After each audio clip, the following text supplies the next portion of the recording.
what I want to do is I want to talk about not only the market, the overarching market, which really suggests why do an audiobook altogether, but also go through really the all the elements that are involved in creating an audiobook out of your manuscript. So that's, in general terms, what we'll be covering today. Here's a view of the market.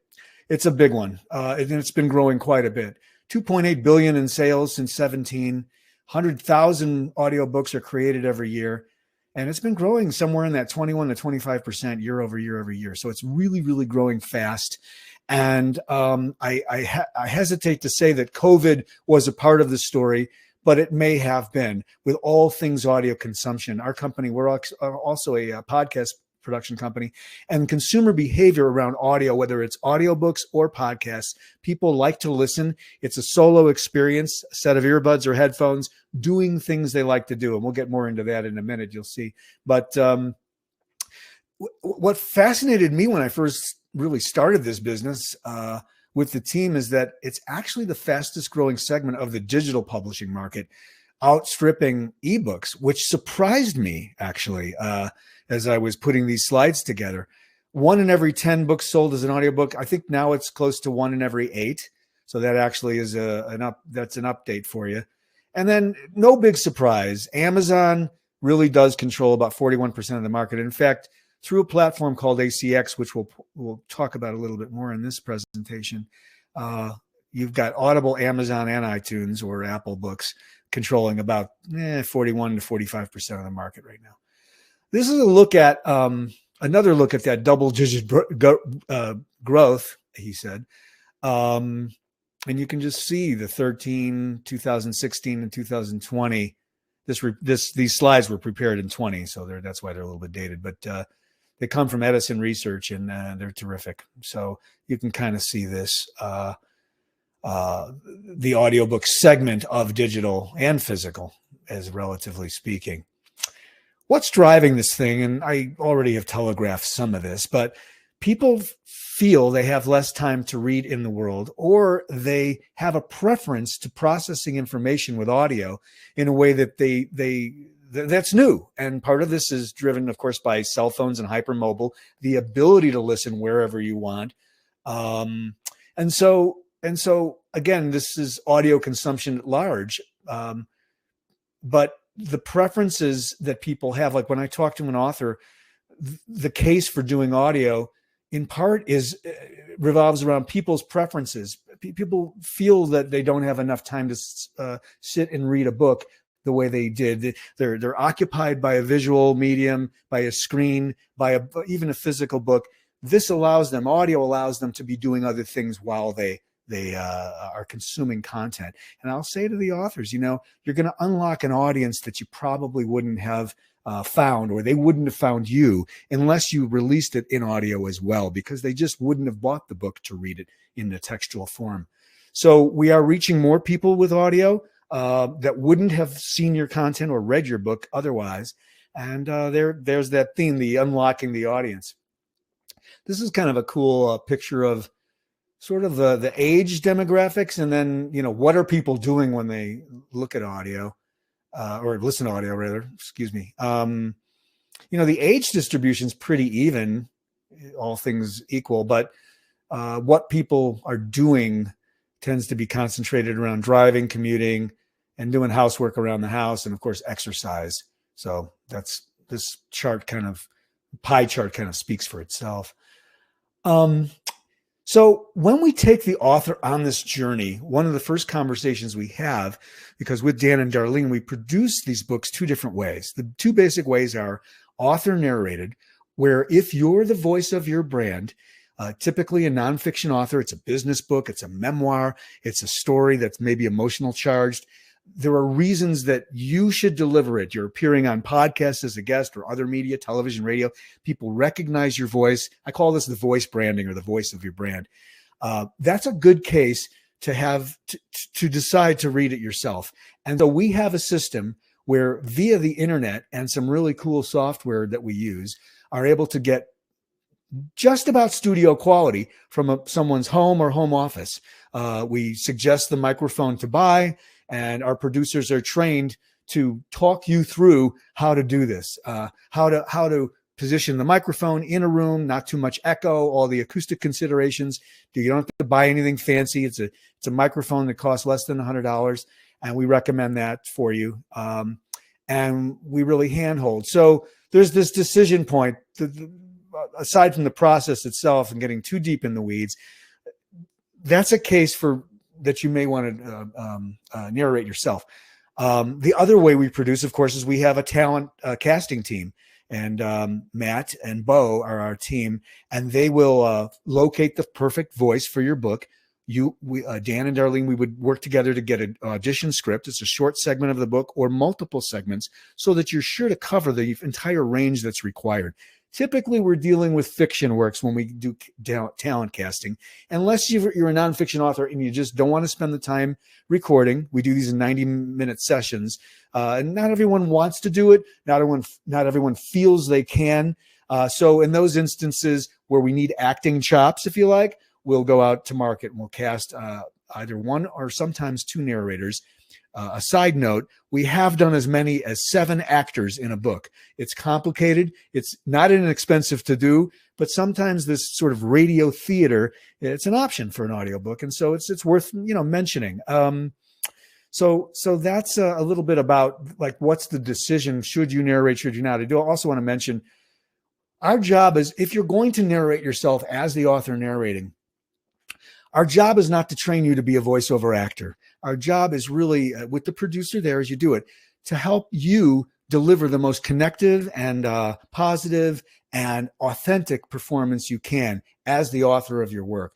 That's the job. Production naturally is, you read and you stop, you retake, you do an outtake. Our editors end up stitching together a seamless experience from that. But starting and stopping is part and parcel to any production process, even when you're working with professional actors, if you haven't been around this stuff. So that's a little bit about the sort of the decision about whether you should narrate or we go to casting.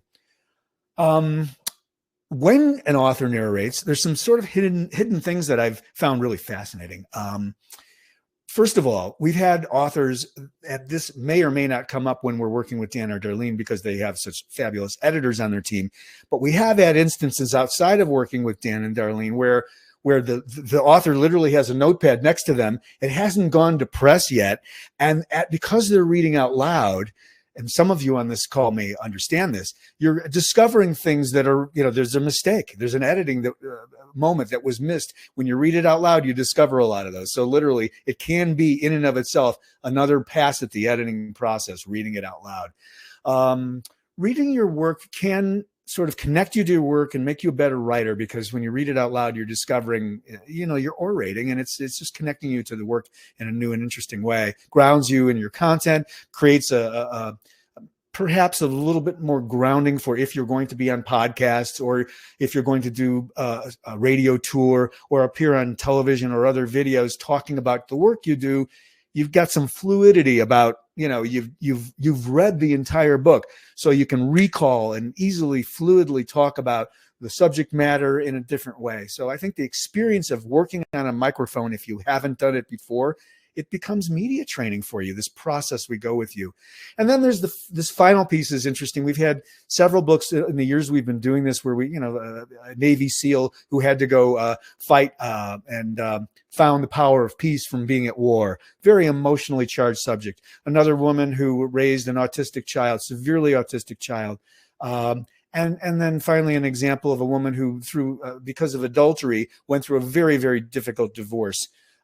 These situations when we're producing an author, they're injecting emotions that they didn't know were there. Sometimes they have to stop and take a break, or we'll skip a chapter and come back to it later because they're getting this out of their system, having to do it out loud. But I will tell you that I believe it adds an edge to the performance. Not so much that it's disruptive, but the listener can feel that emotional charge in the performance. And I think that's just something to know about. For the purposes, we do audio production, audiobook production with Dan and Darlene, but it's important. We talked about this before. This slide talks about let's just say that you didn't want to hire a professional team like us to do it for you. You wanted to do it yourself. You can, as an author, go out to Find Away Voices, or in this example, acx.com. It's an Amazon company, and you can audition narrators, and you can work directly with them if that's something you want to do. It's not an end-to-end solution in the same way. We're more of a managed sort of team working on your book, but it is possible to do. There are different compensation models for working with narrators directly. You see here royalty share, where you're sharing some of the royalties with them. That's how they get paid. A royalty plus, where you're paying them some amount of cash plus a royalty, or the third, which is per finished hour only, where you're just paying them a cash amount, a fee for their services, and they don't participate in royalties. And then there are other sites online. You can find them, Voices 123. If you search voiceover actors, you can find many sites where it's possible to do this on your own. You can, it's difficult. And if you're not an audio professional, or you don't have a lot of confidence in what you're doing, I mean, this is why we've created our team and our company, to serve authors to really help them go through the journey and help guide you through that journey. Some of you on this call may be interested in becoming a voiceover narrator, or an audiobook narrator, I should say. So if that's something, reach out to Dan and Darlene. We have a casting team. And if it's something, let's say you wanted to narrate other people's books, we can help you get started with that. We also have a partner that teaches that stuff. He's an actor. And so that would be something we can help you with if it's something that interests you. So one of the things that, and I sort of telegraph this again speaks to the author as a narrator, and our producing the author in recording sessions. It's not necessary to have a fancy, expensive recording studio. The quality we get, I'll say it this way, it's nearly as good as being in a studio.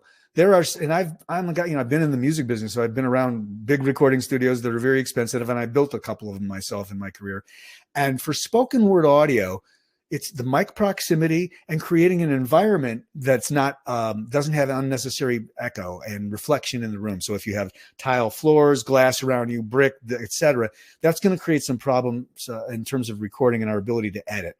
So what we want to do is we want an acoustically dry environment, and our producers work with you to help you suck the echo out of the room, if you like. We've all kinds of creative solutions. The extreme being, take your laptop into the closet with the microphone, set it up with the stand. You're reading your PDF from the laptop, and that's one way to, you've got clothing around you. It sucks all of the echo out of the room. It's a wonderfully dry recording booth that is not expensive to do. Everybody's got a closet. And then in less extreme examples, we've had home studios or home environments like a bedroom or a home office, where we may put a blanket or some pillows out in front of you, or hang something behind you on the wall just to eliminate echo. Having bookshelves around you, a couch, other types of furniture, all those things all contribute. And so what we do is we adapt to the environment that you're in order to get the quality we need to do the editing, to deliver the final process. So the editing itself. Editing an audiobook is, it's pretty specialized.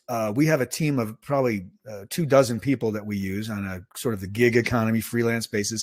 And then we have a core group of editors that some of them I've worked with in the music business for years. And those are our closer associates. The editing involves, certainly removing outtakes. Sometimes it can get into word replacement, where if something happened and the producer and you didn't catch it, we'll fix things.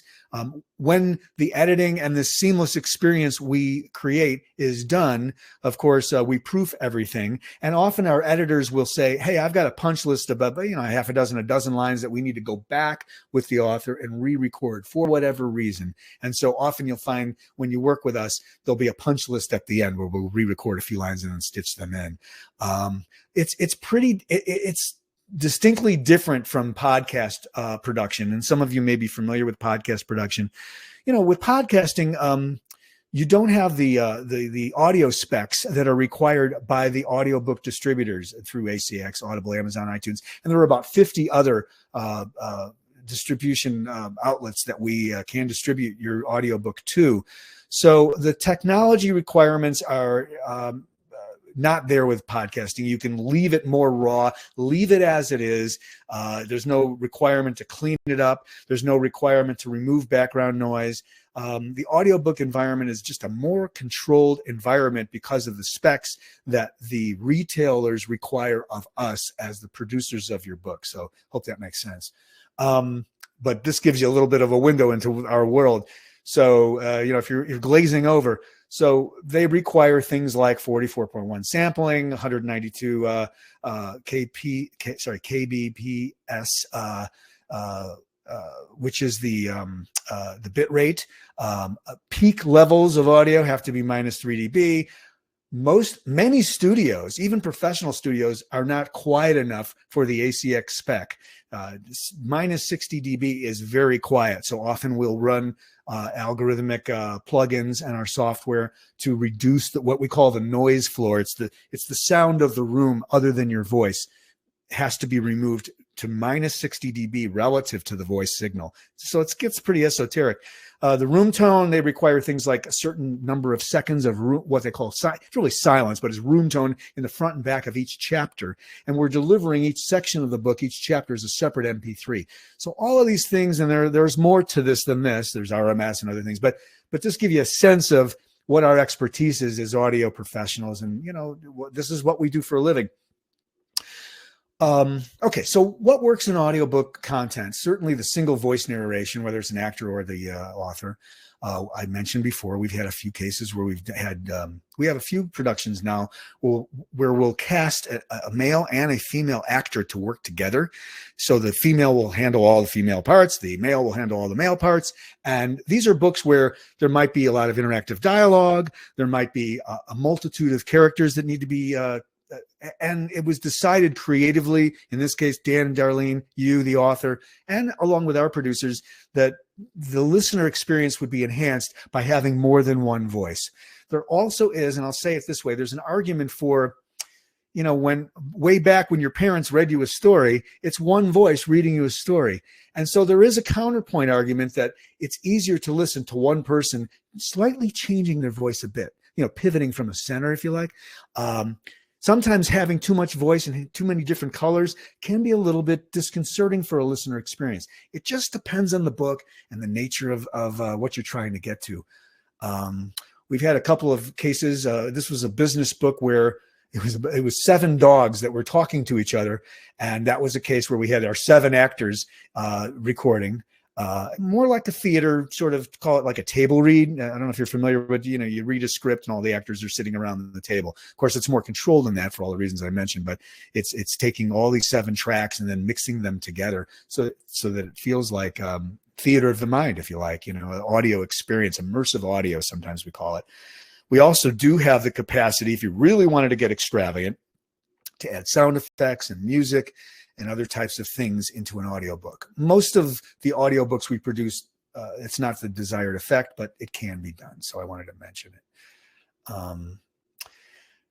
So authors will say, well, here's my manuscript. What shouldn't we include in the audiobook? So the broadest way to think about this is, what do you not want to have as a part of the listener experience, right? So the table of contents, definitely a no-no. We don't typically read that. Long lists that are sort of present themselves as like, I'll say laundry lists of things that can be appendices. Sometimes the acknowledgments have like long lists of names and titles, and you're almost better off putting that on the website and referring them out to the website to read that. And that is also true of graphic elements. I think that we have another slide that covers that too. But the other thing we don't do is promotional stuff. Typically, we're not reading advanced praise or endorsements. One thing I'll say is, if you are the author narrating, we typically will bring in another voice to read about the author. So you're not in that awkward position of reading about yourself in the third person. Okay, so that's just something we include when we do production. These are a couple of other challenging sort of moments in audiobook production. The quotes, these are the attributes in the front. I mean, I think this is, I just mentioned this is the advanced praise or people talking about you. It's promotional in nature, and we don't typically include that. Sidebars, we've had a couple of business books where, you know how sometimes in the interior layout, you'll lay out like a mortised quote, like it's a pull quote that it's repeating something that's in the main manuscript. We don't typically repeat them. Although I'll say it this way, we have a license to be creative. So we have had cases where at the beginning of a chapter, you know, chapter X, the title of the chapter, and then a quote from the manuscript. So all of this stuff is, you know, it's creative liberties. We get as the author, and with Dan and Darlene, we have the opportunity to create a new experience for a listener. So you may decide that we had one book, it was called The Titanic Effect, and they were using the icebergs and the Titanic as a metaphor for business principles. And we actually had sound effects and created kind of an echo effect around certain quotes, around things that happened historically on the actual Titanic. So we created sort of a different acoustic environment for those moments. So these are a couple of simple examples of possibilities when creating an audiobook. Again, you know, you want the listener to go on a journey. So I think I've covered everything there. Okay, here it is. So graphic content. So some of the books that are business books or financial or economics books are another good example. They might have charts and graphs and figures and even photographs. So there are a few ways we suggest you handle it. And these are all they're not mutually exclusive, and they're completely subjective. And it's something we decide before we go into production. You can script or add some descriptions of a figure A in and simply describe it instead of referencing that there's a graphic at all. We've had a couple of authors just sort of ad lib this instead of describing it in a scripted way, which is a little trickier because you've got to be able to kind of just do it.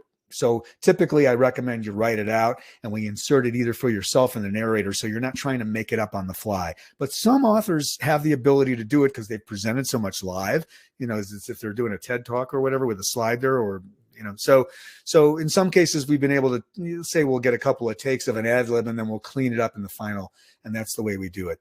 You can also say in the print or ebook version of this book, you'll find figure A on page blah, blah, blah. So it might inspire some people to buy the other version of the book, even though they're listening, just so that they can see the graphical elements. And then finally, and this is probably, if I had to say, if I have a favorite, drive traffic to your website, set it up as a PDF that's either downloadable or viewable on your website. I mean, you know, you're driving traffic there, and I think there's a lot of benefit to that. So those are some of the ways that we like to handle graphic content for an audiobook.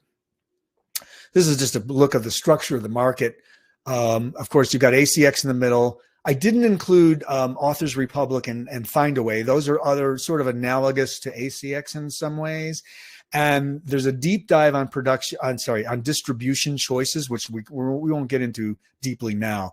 But this is basically, you've got ACX with Amazon, Apple, and Audible all kind of together. One thing you should know, and this is sort of a delicate subject to talk about, in the audiobook world, Audible sets the pricing of retail. So it's a tiered system based on the running time of the book, which is calculated in their world by 9,300 words per hour as an average read rate. So what it means is if you're highly concerned about your ROI, and some authors are not using a book necessarily to, you know, I'll say stare at unit sales and concern about that. They're using it as a calling card for their other businesses or their other activities. Just know that you're not going to have price control when you're in the ACX, Audible, Amazon, iTunes platform. They will control pricing. But on the 50 others, you do have pricing control, and you can actually enter a suggested, or the retail price, not suggested. We were talking earlier, Dan and I, about Awesound, which is a partner that he and I love, located in Scotland. And it's kind of like Shopify for audio. There you can set your own prices, and you would drive the traffic right to your own website, and you keep 80% and they keep 20%. So it's a much the unfortunate thing about all things in the Amazon ecosystem is it's not necessarily engineered for the authors to make as much money as we all wish you could. So that's just something out, a little, just my little sidebar. This is a little look at some of the others. This is not a complete list. It's a couple of years old, but Authors Republic and Find a Way. And as part of our service, when we work with Dan and Darlene, we help you get the accounts set up so that you can distribute through to all of these places. So, a few ideas on promotion. The retail sampler is something that we automatically include in the process. It's a 3 to 5 minute excerpt from the actual book. So it can't be promotional. It can't be a commercial or an advertorial in nature. It has to be the actual book. And so, it fades in and fades out. It's about 3 to 5 minutes. And we'll ask the author typically, what would they like to use as that retail sampler? And it's something that you can take. It's portable. It's a standalone file. And even if you do what's called an exclusive agreement on ACX, that's a question that may come up later about distribution. Either privately we can deal with that, or we can do it, in our Q&A today. This wouldn't apply to that. In other words, you've got control. You can take this retail sampler, put it out on social, use it wherever you like, play it in a podcast, that sort of thing. Of course, testimonials, and some of this stuff is ubiquitous to anything authors do. You get testimonials, you get reviews. You guys know more about that than I do probably, but that's all part parcel to the promotional thing. Audiograms are actually video files that are 60 seconds long. And what we do is we take, and this is extra, it's not included necessarily in the core package of your audiobook, but we've done it for many of our authors. We had one who did 52, one for each week, standalone videos that were little excerpts from his audiobook. He read it himself, and it has the animated wave, as you probably have seen, sort of that audio waveform animating, and then the text actually on the screen, and then links to promote in the post so that it's driving sales to the audiobook or really any version of the book. So they're typically 60 seconds long, and we use them clips to go out on social and promote sales.